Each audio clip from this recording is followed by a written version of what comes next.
பொண்ணு கீழே வந்து நான் அருமையாக மணி இருக்கிறதை விட செத்து போகிறதே நல்லது அப்படின்னு சொல்லிட்டு அந்த பெண் முடிச்சிருச்சு. ஆனால் அவங்க தப்பு செய்கிறாரு, அவன் ரவுடித்தனத்துக்கு பயந்துக்கிட்டு பொண்ணை தண்ணி சுட்டார். குறிப்பிட்ட நாளில் பொண்ணை கொடுக்க போகிற அந்த சூழ்நிலை வந்தாச்சு. இந்த நேரத்தில் இந்த பொண்ணு என்ன செய்யனாக்கா தன்னுடைய வீட்டோட பெரிய பாட்டியை கூப்பிட்டுக்கிட்டு, பாட்டி நம்ம எனக்கு மனசுக்கு ராகத்து இல்லை, வாங்க தோட்டத்துக்கு போகலாம். அவனை தோட்டத்துக்கு கூப்பிடுச்சு. ஏன் அங்கே போய் தன்னை உயிரை மாய்க்கிறதுக்காகனு கூப்பிடுச்சு.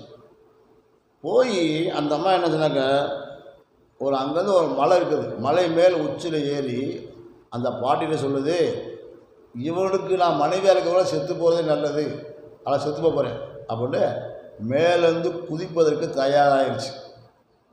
இந்த பாட்டி கத்துறாங்க, போகமா சேதமா கத்துறாங்க, கேட்கல, குதிச்சிருச்சு, உயரமாக குதிக்குது. அந்த மலைக்கு கீழே தான் இந்த சாபி, அதாவது ஒரு பேர் கைஸ், ஒரு பேர், இவர் உட்காந்துருக்காரு, கீழே இருக்காரு. படை வீரர்களாக இருக்கிறாங்க, எல்லாரும் நிறைய பேர் இருக்கிறாங்க. மேலேருந்து அலற சப்தம் கேட்டு பார்த்த உடனேயும் அந்த பாட்டி கத்துது. அது அந்த அம்மா சேர்த்து அந்த உயிரை வாங்கியது கற்றுக்கிட்டே குதி கீழே விழுகுது. இதை பார்த்த உடனேயும் சினிமாவில் வர்ற மாதிரி போய் இவர் காப்பாற்றிட்டார். போய் காப்பாற்றுறார். குதிரை வேகமாக போய் எங்கே விழுக பார்த்துட்டு அப்போ டக்குனு போய் அங்கே போய் அந்த பொண்ணை அப்படியே பிடிச்சிட்டார். பிடிச்சி கீழே படுக்க போட்டார். அந்த மயக்கமாக இருக்குது. மயக்கம் தெரிஞ்ச வரைக்கும் பேசாமல் கம்புண்டு இருந்துச்சு. கம்புண்டு இருந்த உடனேயும் அப்புறம் கொஞ்ச நேரத்தில் அந்த மயக்கம் தெரிஞ்சிருச்சு. அதனால இப்படியே பார்க்குது, நீங்களாம் யாருன்னு கேட்டு, நாங்கள்லாம் முஸ்லீமோ. சரி, உங்கள் முஸ்லீம் மோசமானு சொல்கிறாங்களே, ஏன் உயிரை ஏன் நீ காப்பாற்றுனீங்க? யாரும்மா சொன்னது நான் மோசமானு சொல்லிட்டு? நாங்கள் மென்மையான ஆளுங்கம்மா, யாருக்கு நாங்கள் துரோகம் செய்ய மாட்டோம்மா, யாரையும் நாங்கள் ஏமாற்ற மாட்டோம்மா, அடுத்த பிள்ளை அடிச்சு கொடுக்க மாட்டோம்மா, உன்னைய நாங்கள் என்னது என்ன வேணும் செய்யலான்னு சொல்கிறதில்ல, அதெல்லாம் செய்ய மாட்டோம்மா, உன்னை உரி எடுத்து பண்ணி விட்டுருவோம் நாங்கள். அப்படிங்களா? நீங்கள் ஒன்றுமே செய்ய மாட்டீங்களா? வா, அப்படியா? ஒரு தனியாக ஒரு பெண்ணு கிடச்சா அவனை இன்னும் மோசம் பண்ணுவீங்கன்னு சொல்லிட்டாங்களா? அப்படிலாம் இல்லைம்மா, உங்கள் இடத்துல விட்டுருவோம். இதுக்கு அந்த பாட்டிக்கு ஆகி வந்துச்சு. இறங்கி வந்து சொல்லுது, இருந்து இவங்க கையில் மாட்டினேன், வா அப்படின்னு கூப்பிட்டு போயிடுச்சு. இவங்க ஒன்றும் சொல்லலை. அந்த பொண்ணு என்னங்க, இந்த கைசில சஹாபியை இப்படி ஒரு பார்வை பார்த்துச்சு. அவங்களும் அங்கே பார்த்தாங்க, இங்கே பார்க்க முடியாதுல்ல, பாதுகாக்கிறதுனால பாருங்க. இப்போ அந்த பெண்ணுக்கு அந்த கைசிலையில் ஒரு விதமான ஒரு முகப்பத்தை எடுத்து போயிடுச்சு. இவருக்கு அந்த பெண் மேலே ஒரு முகத்தை எடுத்து போயிடுச்சு. வரப்பட்டு அந்த அம்மா போயிடுச்சு. போனதுக்கு பின்னாடி கொஞ்ச நாளைக்கு பின்னாடி அந்த எந்த மோசமான அரசன் ரவுடி இவளை தூக்கிட்டு போகணும் அப்படின்னு திட்டம் போட்டானோ அவனுக்கு இந்த செய்தி தெரிஞ்சு போச்சு. தெரிஞ்ச உன்னையும் அவன் சில அடியால் அனுப்பி இந்த பெண்ணை தூக்கிட்டு வர்றதுக்கு போய் செஞ்சான். இந்த தூக்கிட்டு வர்றதுக்காண்டி அனுப்பிட்ட ரவுடிகளில் மொத்தம் 20 பேர் இருந்தானுங்க. 20 பேரும் சேர்ந்து அந்த அரசு வீடுகள் பூந்து கத்தி முனையில் அந்த பெண்ணை தூக்கிட்டு காட்டுக்கு போயிட்டார். காடுக்கு போனவொடனே இந்த 20 பேர் தலைவிருப்பான் இல்லையா அப்படின்னு சொல்கிறேன், டே இது மாதிரி நான் நிற்க முடிச்சுக்கிறேன்டா, அவன்கிட்ட போகக்கூடாது, அவன்கிட்ட இப்படியே ஓடி போயிடுவோம் அப்படின்னு அவன் சொல்கிறேன். எல்லாம் சரி கேட்டாங்க. இப்போ தாங்க பல மைலுக்கு அப்பால் அந்த பெண்ணை கொண்டு வச்சுருக்கிறான். இப்போ அந்த என்னதான் அவங்க செஞ்சாலும் கூட ஒரு பெண்ணுடைய அனுமதி இல்லாமல் அந்த பெண்ணை தொட மாட்டாங்க. அந்த காலத்து பல காப்பிடித்தேன். அப்போ அந்த பெண்ணுகிட்ட அந்த சொல்கிறாரு, நீ கல்யாணம் முடிச்சுக்க முடியாது, முடிச்சு ஆகணும், முடியாது. ஆமாம், சரி முடிக்கல என்ன செய்வனி, நான் கத்துவேன். அனுமதி கத்துனா யார் வருவா, என்னை காப்பாற்றுக்க சொல்லி வருவாங்க அப்படின்ட்டு அந்த பொண்ணு சொல்லிச்சு. சொன்ன உடனேயும் இந்த காணாத காட்டை கருமுசுன்னு எல்லாம் இருட்டாக இருக்குது, இரவு நேரமாக இருக்குது, இந்த இருட்டுக்குள்ளே உடனே பாதுகாப்பு யாரை பார்த்துக்கணும், கற்று பார்க்கலாம் அப்படின்னாங்க. உடனே இந்த அம்மா எனக்கு பேச்சோடி கைஸ் கற்றுது. கிட்டத்தட்ட 200 கிலோமீட்டருக்கு அப்பாறக்கூடிய அந்த கைஸுடைய காதில் என்னமோ ஒரு ஆபத்து மாதிரி ஒரு காதல் விழுகுது. இப்போ 200 கிலோமீட்டர் தூரத்தில் யாரும் சவுண்டு வருமா? போகாது. அந்த காலம் எப்படி வந்துச்சு? இது வந்து உயிரோடு உயிர் ஒட்டி கொண்டால் இவருடைய சப்தம் அவளுக்கு கேட்கும். இவங்க இரவு நேரத்தில் தன்னுடைய வீரர்களுக்கு மத்தியில் அப்படி சுற்றி வர்றாங்க, பார்க்க வர்றாங்க, என்ன பார்க்க வர்றாங்க. அப்போ இந்த மாதிரி ஒரு சவுண்டு கேட்ட உடனேயும் உடனே குதிரை மேலே ஏறி உட்காந்து வேகமாக அந்த சப்தம் பக்கம் வேகம் போகிறாங்க. அவருடைய அடிமை சொல்கிறாங்க, நான் வரேன் சரிவா. 2 பேரும் வேகமாக போகிறாங்க.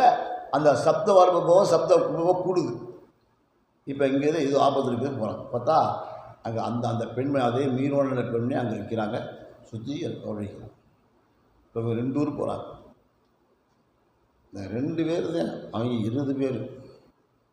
இப்போ என்ன ஆகி போச்சுன்னா, சல்லல்லா சொன்ன ஆயத்து பொய்யாகாது. ஏன் ஒருத்தர் 10 அடிக்கலான்னு சொல்லியிருக்காங்க, அதை சொல்லியிருக்காங்க. அப்போ அந்த படையில் 2 பேர் சொன்னாங்கன்னாக்க, ஆமாம் அவன் என்ன செஞ்சாங்க, 2 பேர் தான் இவங்க ஒரு படையெல்லாம் நினச்சாங்க. சொல்லிட்டாங்க மாடா சடைக்கு வந்துட்டான். என்னதாங்க ஒருத்தர் முதுகு ஒருத்தர் ஆகிக்கிட்டு நீ இந்த பக்கம் வந்து அடி, அந்த பக்கம் வந்து அடிக்க அப்படின்ட்டு 20 பேர்த்தையும் காலி பண்ணி போட்டு அந்த பெண்ணை கொண்டு போய் திருப்பி அமர்த்து விட்டாங்க. என்னை கொண்டு விட்டால் நீங்கள் அவங்க கூட வச்சுக்கோங்க.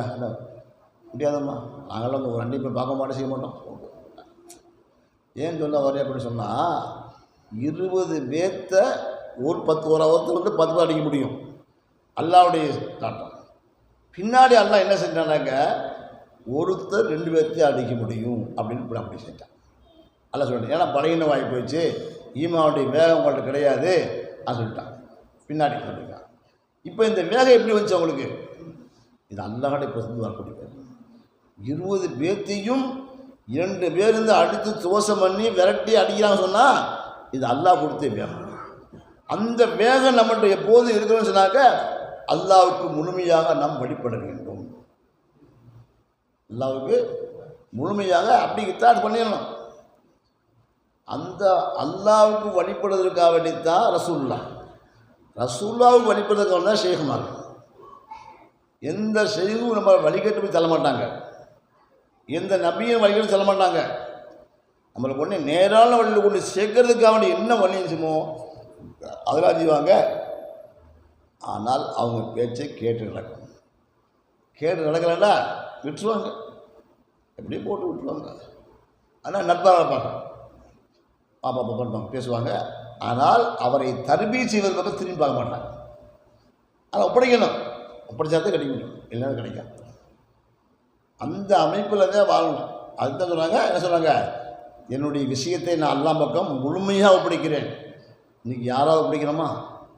இல்லை. நண்பர் பார்க்குறோமா? இல்லை. சொந்த பார்க்குறோமா? இல்லை. தானாக ஒரு யோசிக்கிறது, தானாக முடிவு செய்யறது. தானாக யோசிக்கிறது. ஒருத்தர் வெளியே போகிறாரு, கூட துணைக்கார இல்லை, என்ன சொல்கிறாரு, சேகரில் கேட்டில் போகணும், கேட்காம போயிட்டு வந்து சொல்கிறது, அவர் தனியாக போனார், நான் கூட போனேன்.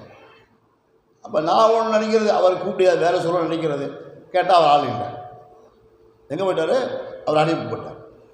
இப்போ இது என்னது, இது வழிபடுறதுக்கு அடையாளம் இல்லை, நம்மை ஒப்படைக்கவில்லை, தாண்டிதோடு தினமாக நம்மளா அறிவியலை அப்படியே பயணம் செய்கிறோம். இப்போ ஒவ்வொரு விஷயத்தையும் அல்லாஹ் ரசூல்கிட்ட கேட்டு தான் செய்யணும்.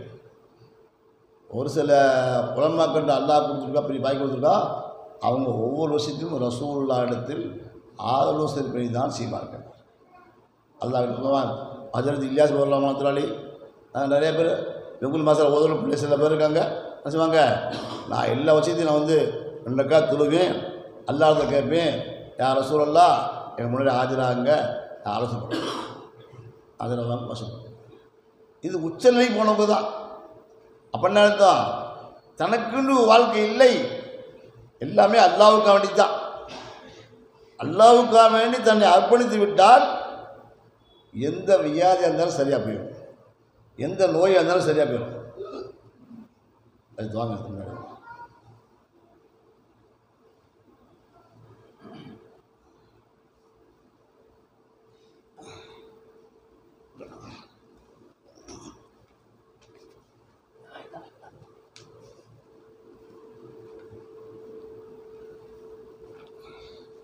அதனால் நம்ம வந்து அல்லாஹ் இடத்துல வந்து நம்ம ஒப்படைச்சாத்தான்.